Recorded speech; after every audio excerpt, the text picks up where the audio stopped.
Hello everyone, commerce with difference classes में इस video में हम डिस्कस करेंगे 12th class subject business studies and topic organising. Organising में जो सब टॉपिक है आगे, that is functional organisational structure. Functional organisation structure. अब देखिए 3 टर्म्स हैं स्टूडेंट्स यहाँ पर, फंक्शनल ऑर्गेनाइजेशन स्ट्रक्चर। ऑर्गेनाइजेशन हम पहले ही डिस्कस कर चुके हैं। ऑर्गेनाइजेशन का मतलब group of people who come together for achievement of business goal. Structure क्या है समझिए इसको आप। स्ट्रक्चर सिंपल लैंग्वेज में आपको बता दूं स्टूडेंट्स में, एक तरह से ऑर्गेनाइजेशन या ऑर्गेनाइजेशनल स्ट्रक्चर है ये वर्ड। स्ट्रक्चर का मतलब arrangement of different job positions in the organisation. देखिए ऑर्गेनाइजेशंस में, ऑर्गेनाइजेशन क्या है? Group of people. उसमें बहुत सारे लोग काम करते हैं। हर काम करने वाला यानी जॉब, हर जॉब होल्डर के पास एक जॉब पोजीशन होती है। उन जॉब पोजीशंस का क्या अरेंजमेंट है, क्या ऑर्डर है, क्या अथॉरिटी है, क्या रिस्पॉन्सिबिलिटी है, इसका जो अरेंजमेंट है, इसका जो पैटर्न है, यानी pattern of relationship among different job positions is termed as structure और ऑर्गेनाइजेशन स्ट्रक्चर। यानी ऑर्गेनाइजेशन का स्ट्रक्चर कैसा है, कौन बॉस है, कौन सबॉर्डिनेट है, कौन किसको इंस्ट्रक्शन देगा, कौन किससे इंस्ट्रक्शन लेगा, ये हमें ऑर्गेनाइजेशन स्ट्रक्चर से पता चलता है। अब कंप्लीट टर्म क्या है देखिए, functional organisation structure. Organisation structure का तो मीनिंग हमें पता चला कि पैटर्न या अरेंजमेंट ऑफ जॉब पोजीशंस क्या है। अब ये फंक्शनल वर्ड है। फंक्शनल का मतलब समझिए आप स्टूडेंट्स, फंक्शन। फंक्शन का मतलब एक्टिविटी। अब आप जानते हैं कोई भी आप बिजनेस करें उसमें बहुत सारी एक्टिविटीज को परफॉर्म करना पड़ता है। देखिए बहुत सारी एक्टिविटीज, सैकड़ों या हजारों एक्टिविटीज होती हैं, और जो एक जैसी एक्टिविटीज होती हैं उनका हम एक डिपार्टमेंट बना देते हैं। डिपार्टमेंट जैसे परचेज ऑफ रॉ मटेरियल या परचेज ऑफ गुड्स से रिलेटेड जितनी भी एक्टिविटीज हैं वो हमारे परचेज डिपार्टमेंट में आ गई। इसके बाद आता है प्रोडक्शन। परचेज किस में कन्वर्ट होगा, यानी जो रॉ मटेरियल है उसको हम कन्वर्ट करेंगे फिनिश्ड गुड्स में, और ये कन्वर्जन का काम होता है प्रोडक्शन का। तो प्रोडक्शन से रिलेटेड जितनी भी बहुत सारी एक्टिविटीज होती हैं उनका हमने एक डिपार्टमेंट बना दिया, वो हो गया हमारा प्रोडक्शन डिपार्टमेंट। इसी तरह मार्केटिंग में बहुत सारी एक्टिविटीज होती हैं। जैसे मेजर एक्टिविटी मार्केटिंग में है सेल ऑफ गुड्स, और सेल के लिए हमें करना पड़ता है एडवर्टाइजिंग, और साथ साथ मार्केट रिसर्च कि किस तरह का प्रोडक्ट बनाना है या नहीं बनाना है। इसी तरह बिजनेस में फाइनेंस की बहुत जरूरत पड़ती है, कैश इनफ्लोज एंड आउटफ्लोज।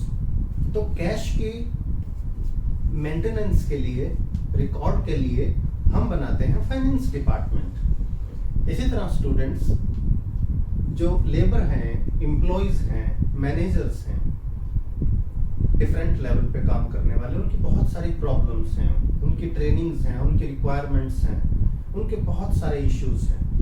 उनको टैकल करने के लिए बनता है आपका या तो ह्यूमन रिसोर्स डिपार्टमेंट या पर्सनल डिपार्टमेंट। कहने का मतलब क्या है देखिए कि जितनी भी ऑर्गेनाइजेशन की मेजर एक्टिविटीज हैं, मेजर एक्टिविटीज की हमने ग्रुपिंग कर दी और उसका डिपार्टमेंट बना दिया, और इसे बोलते हैं फंक्शनल ऑर्गेनाइजेशन स्ट्रक्चर। यानी हमने जो ऑर्गेनाइजेशन में pattern of relationship of job positions बनाया है, that is on the basis of major functions performed by the organisation, and that is called functional organisation structure. Students meaning दोबारा सुन लीजिएगा।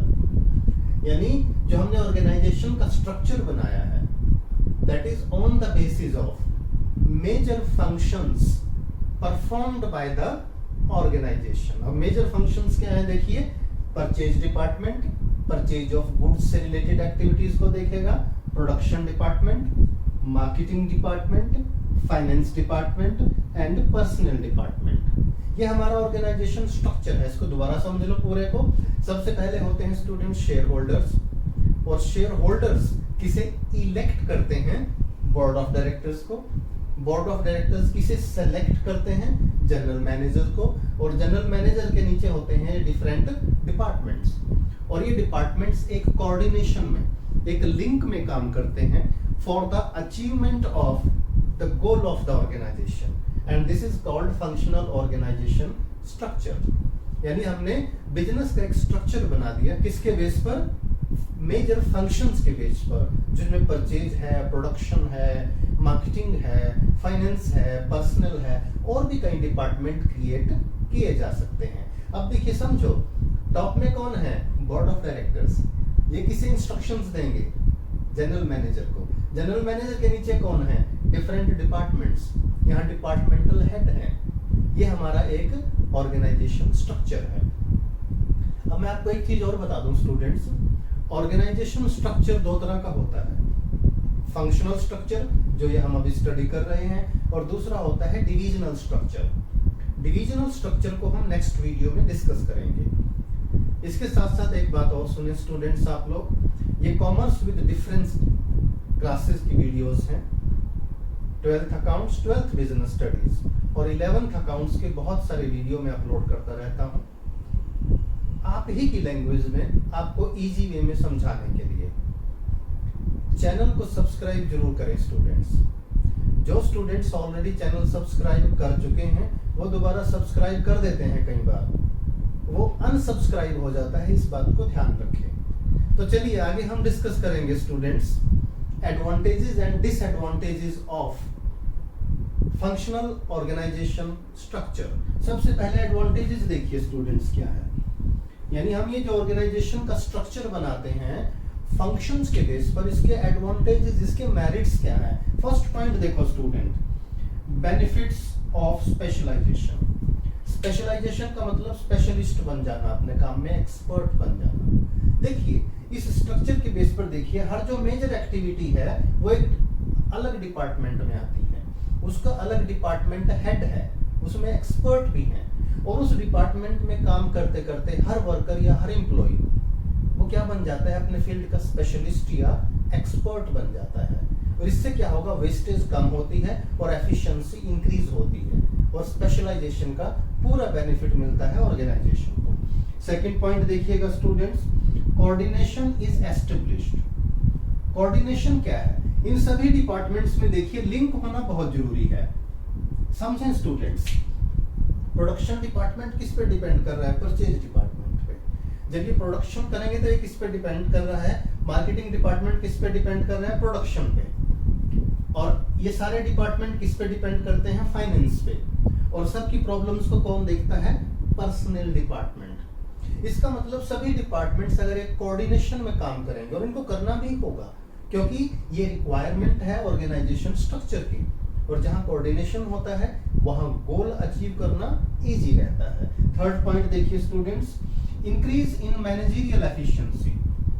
अब देखिए हर डिपार्टमेंट का जो मैनेजर है वो इंडिपेंडेंट होगा, वो अपने डिपार्टमेंट के लिए रिस्पॉन्सिबल होगा, उसको रोल क्लैरिटी भी है कि कौन सा काम उसने किससे कराना है और कैसे कराना है, उसमें डिसीजन मेकिंग भी खुद लेनी है अपने डिपार्टमेंट के बारे में, और इससे उसकी मैनेजरियल जो एफिशिएंसी है, एडमिनिस्ट्रेशन है, वो इंक्रीज होगा, इंप्रूव होगा। फोर्थ पॉइंट देखिए students, minimal duplication of efforts.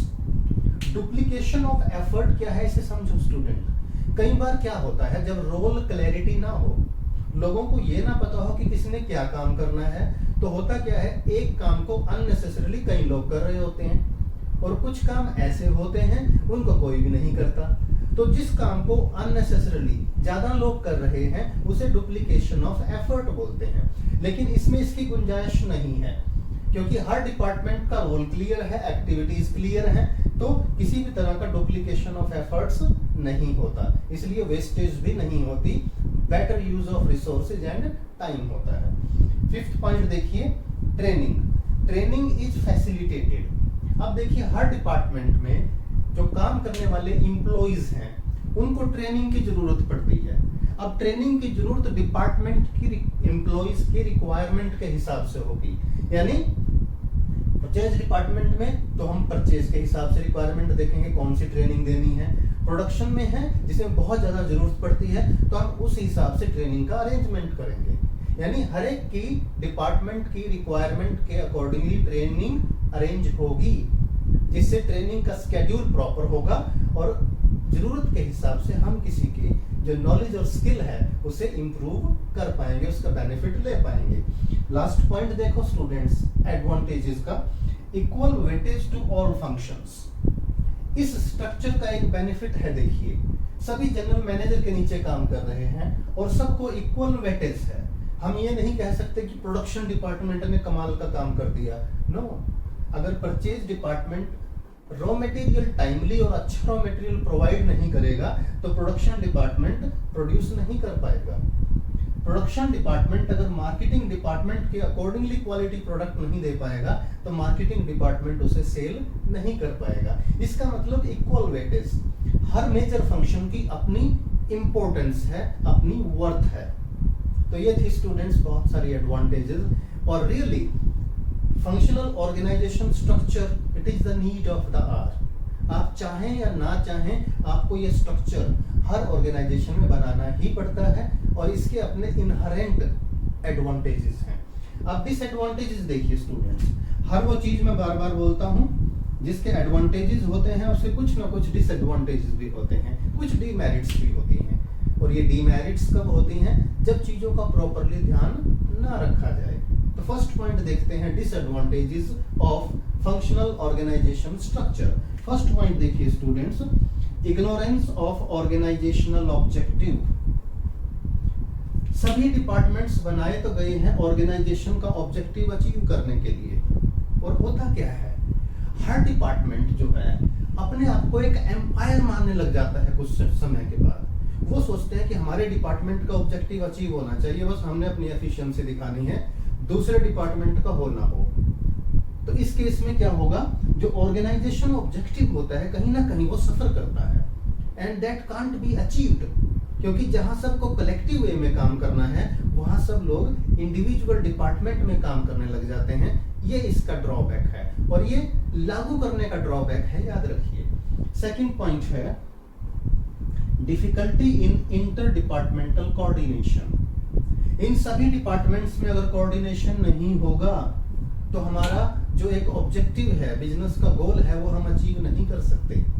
क्योंकि कॉमन गोल की तरफ जाने के लिए coordination is must, but some time due to some reasons, due to the personal interest of heads of the department conflict रहता है। और जो इंटर डिपार्टमेंट यानी अलग अलग विभागों में डिपार्टमेंट्स में कोऑर्डिनेशन होना चाहिए, वो कोऑर्डिनेशन नहीं हो पाता और जिससे ऑर्गेनाइजेशन सफर करता है, ऑर्गेनाइजेशन के गोल को अचीव करना डिफिकल्ट होता है।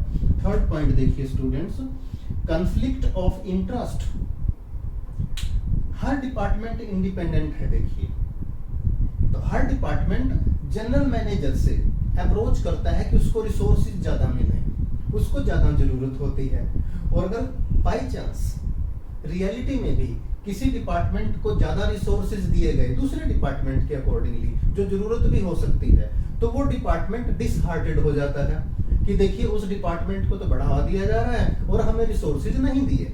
जबकि समझना चाहिए हर डिपार्टमेंट की अपनी अपनी रिक्वायरमेंट है। देखिए सभी जानते हैं सबसे ज्यादा इन्वेस्टमेंट प्रोडक्शन डिपार्टमेंट में होती है क्योंकि बड़ी बड़ी मशीन जो टेक्नोलॉजी चाहिए।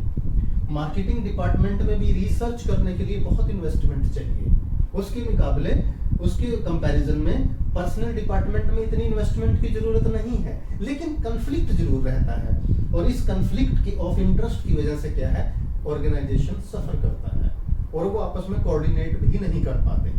फोर्थ पॉइंट देखते हैं डिसएडवांटेजेस का, hurdle in complete development. Complete development किसका, एम्प्लॉइज का। देखिए एक होता है ट्रेनिंग होती है एम्प्लॉइज की, जो वो काम कर रहे हैं उसमें नॉलेज एंड स्किल बढ़ानी। एक होता है ओवरऑल डेवलपमेंट, वो होता है तब जब उसके काम के अलावा उसको बाकी के काम भी सिखाए जाएं। लेकिन इस ऑर्गेनाइजेशन स्ट्रक्चर में देखिए अगर कोई फाइनेंस डिपार्टमेंट में है तो वो फाइनेंस का ही काम सीखेगा, इसका मतलब उसको दूसरे काम नहीं आ सकते, तो उसका डेवलपमेंट रुक जाएगा। यानी इस ऑर्गेनाइजेशन स्ट्रक्चर की वजह से कहीं ना कहीं जो कंप्लीट डेवलपमेंट ऑफ एम्प्लॉइज है वो रेस्ट्रिक्टेड रहती है, वो सभी कामों को नहीं सीख पाते, तो ये इसकी एक डिसएडवांटेजेस है। तो स्टूडेंट्स, फंक्शनल ऑर्गेनाइजेशन स्ट्रक्चर का कॉन्सेप्ट यानी मीनिंग, इसके एग्जाम्पल के थ्रू हमने डिपार्टमेंट से बता दी है आपको, इसके साथ साथ इसके एडवांटेजेस क्या हैं, बहुत सारे एडवांटेजेस हैं और कुछ डिसएडवांटेजेस भी हैं, इनको भी डिस्कस किया है। ऑर्गेनाइजेशन स्ट्रक्चर पे एप्लीकेशन बेस्ड क्वेश्चंस भी आते हैं स्टूडेंट्स, याद रखिए।